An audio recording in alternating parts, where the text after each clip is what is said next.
हे देवी, माघ मात्यम के सप्तम अध्याय का मैं पठन शुरू कर रहा हूँ। चित्रगुप्त की आज्ञा पाकर दूतों ने कुंडल को तो नरक में डाल दिया और देवदूत विकुंडल को लेकर स्वर्ग की ओर चल पड़ा। जिस समय देवदूत विकुंडल को लेकर स्वर्ग जा रहा था, मार्ग में विकुंडल ने देवदूत से कहा, हे दूत, शास्त्रकारों का कथन है कि सज्जनों के साथ 7 कदम साथ साथ चलने से मित्रता हो जाती है।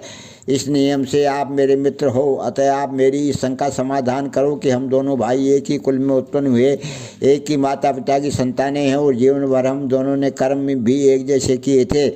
हम दोनों भाई हिंसा और पाप करते रहे, लेकिन इस विचित्र स्थिति का क्या कारण है कि मुझे स्वर्ग मिल रहा है? हम दोनों ने मद्यमान, शूद्राचार और जैसे कर्म किए हैं, फिर मैं स्वर्ग में और मेरा बड़ा भाई नरक में भेजा गया, उसका क्या कारण है?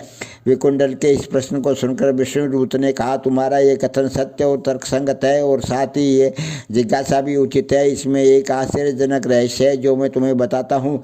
हे विकुंडल, कर्मों की गति बड़ी गूढ़, रहस्यमय तथा विचित्र है। इस विषय में बड़े बड़े ज्ञानी तक भ्रमित तक हो जाते हैं। मनुष्य अपने अच्छे स्वभाव के कारण अनेकों ऐसे कार्य परोपकार की भावना से प्रेरित होकर करता है जिनका उससे आश्चर्यजनक लाभ प्राप्त होता है। इसी प्रकार अज्ञानतावश मनुष्य से ऐसे भी पाप हो जाते हैं जो उसके घोर कष्ट का कारण बनते हैं।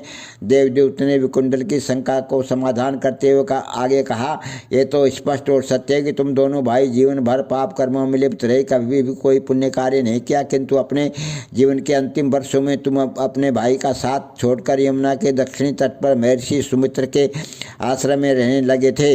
वहाँ पर तुम्हारे जीवन को सद्गति और सत्संग प्राप्त हुआ। तुम प्रतिदिन हरि कथा श्रवण करने तथा माघ स्नान आदि करने लगे थे। इस प्रकार तुम्हारा जीवन धार्मिक कृत्यों में लगने लगा था, परंतु तुम्हारा बड़ा भाई भीलों के साथ रहकर और भी अधिक हिंसा तथा पाप कर्मों में लीन रहा। तुमने व्रत नियमों का पालन करते हुए विधि विधान पूर्वक माघ स्नान किया, इससे तुम्हारे संपूर्ण पापों का नाश हो गया। तब विष्णु भगवान की भक्ति एवं माघ स्नान के कारण तुम्हें स्वर्ग प्राप्त हुआ।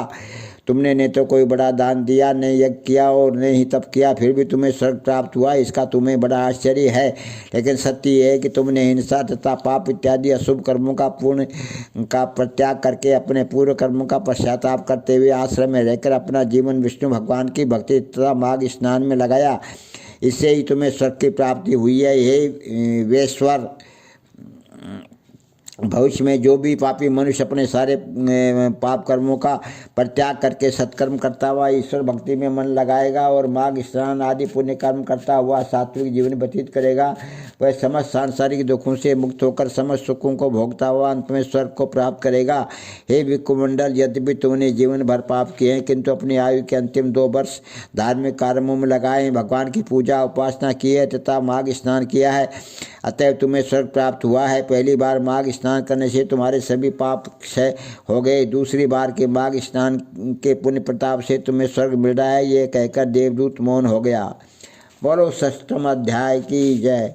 हे देवी, मैंने माघ माध्यम के सप्तम अध्याय का पाठ तुम्हारे सामने पठन किया है, इसको ग्रहण करना।